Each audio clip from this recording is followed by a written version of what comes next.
Olá, boa noite. Meu nome é Ana Caroline e na Oficina do Conhecimento de hoje a gente vai trazer um assunto muito importante e muito preocupante também, que é o feminicídio, né? A violência contra a mulher, a violência doméstica. E para começar a falar sobre esse assunto, a gente precisa primeiro entender o que é a violência, né?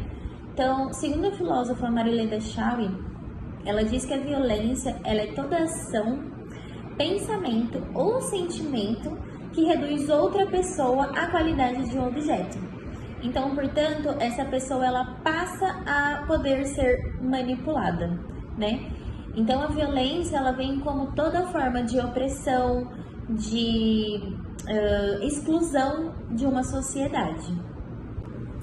A Chauí, ela tem um texto que chama Ética e Violência, que traz em linhas gerais o resumo do que é uma ética, do que é a política, do que é a violência e como essas coisas em conjunto, ao passar do tempo, fez com que a gente vivesse numa sociedade que hoje, né, a gente conhece como opressora, como machista, e ela também traz um confronto, né, com o mito de uma sociedade amigável, né, uma sociedade calorosa.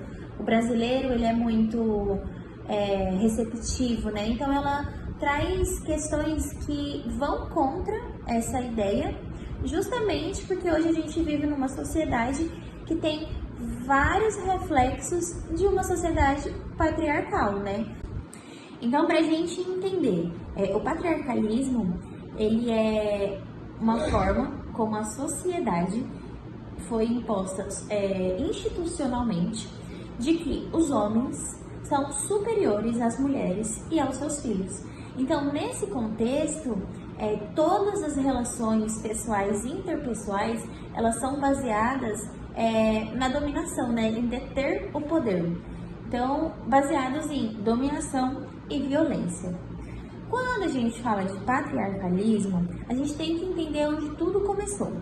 Lá na colonização pelos portugueses, quando eles chegaram e encontraram as mulheres aqui e as fizeram de serventes, tanto domésticas quanto sexuais, né? E havia uma separação também, onde as mulheres elas eram classificadas como as que seriam só as escravizadas, que na grande maioria das vezes eram as mulheres negras, e as mulheres brancas eram condicionadas a serem preparadas para o casamento, né? Então elas não tinham poder de agir e fazer as suas vontades, né? Lidar de acordo com as suas vontades, e sim somente para servir. E isso traz a ideia clara de objetificação da mulher, que é um dos grandes viés do que hoje é de fato o feminicídio, a violência contra a mulher, né? Existe uma ideia de que a mulher ela é propriedade de seus parceiros, né? E aí, justamente por esse instinto, por essa criação, por essa questão cultural da nossa sociedade, de os homens acharem que eles detêm o poder sobre a gente, que nós estamos ali para servi-los, a gente começa a passar por esse papel, assumir esse papel de que somos objetos, de que somos objetificados e que estamos ali somente para servir. E quando a gente fala de violência, a gente não está falando só da violência física, a gente está falando da violência sentimental, da violência psicológica, né? Da agressão física propriamente dita, né? E tudo isso vem com o intuito de deixar claro a supremacia dos homens sobre a gente, né? Essa desumanização, essa objetificação da mulher. E os números que permeiam o feminicídio, eles são assustadores. Segundo a Secretaria de Segurança Pública, a cada 15 horas, uma mulher ela sofre violência doméstica. E durante o período de fevereiro a dezembro de 2023, cerca de 200 mulheres foram vítimas de feminicídio. Tiveram suas vidas tiradas por outros homens somente pelo seu gênero. em 73% desses casos foram cometidos por parceiros ou ex-parceiros dessas vítimas. No Brasil, a gente tem uma lei, que é a 11.340, de 2006, que é a Lei Maria da Penha, e ela foi extremamente crucial para esse movimento, né, para essa desconstrução da sociedade, porque ela implica que toda coação, toda privação de liberdade motivada somente pelo gênero é crime. E é claro que por trás dessas motivações, desses comportamentos, existem uma sequência de fatores que explicam o porquê essas coisas acontecem. Não que sejam aceitáveis ou que sejam justificáveis, né? Mas quando a gente para entender a questão cultural, a sociedade, né, de onde a gente veio, quando a gente para ler alguns artigos e alguns estudos de alguns filósofos, a gente começa a entender a questão do medo, a questão da transvalorização dos valores, né, e a ideia de superioridade mesmo, né, do homem em relação à mulher. Oi, boa noite. Meu nome é Giovana e eu vou falar um pouquinho sobre feminicídio. Vou complementar o trabalho da Ana, né? E com o complemento também de um livro-texto, que é A Genealogia da Moral. Vamos lá. O feminicídio é uma problemática bem séria. Afeta muitas mulheres e em relações de abuso. Muitas vezes, no início da relação, o comportamento do agressor pode ser o mais lindo possível. Ele pode ser cavalheiro, romântico, tudo. Só que com o decorrer do tempo, com alguns jeitos de comportamento, você vai perceber que ele vai se tornar um agressor, né? E vale ressaltar também que que o feminicídio é um caso muito trágico, né? Que gera uma série de abusos que podem começar de uma forma simples, como controlar a vítima, minar o que ela tá falando, minar o que ela tá fazendo, minar a autoestima dela, pode manipular suas emoções, entendeu? E é muito importante que nós mulheres estejamos muito atentas com esses tipos de comportamento para que a gente consiga identificar e tentar sair daquela situação. Como, por exemplo, controlar, né, o que você veste, o que você pode fazer, o que você não pode, o controle, né, da sua pessoa, o ciúmes excessivo, um ciúmes assim excessivo, que não deixa você nem ver as suas amigas porque vai achar que você tá mentindo, enfim, e o comportamento agressivo, né? Esse ciclo de violência que acaba, como que eu posso dizer, intensificando ao longo do tempo. Então ele vai se intensificando ao longo do tempo, esses três tipos. O controle, ele vai se intensificando mais. Se você antes podia usar um shorts, ele vai falar que é muito curto, aí você não vai poder usar mais.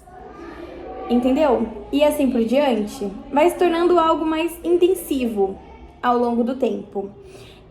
Levando a agressões físicas, tanto num caso extremo como o feminicídio, tá?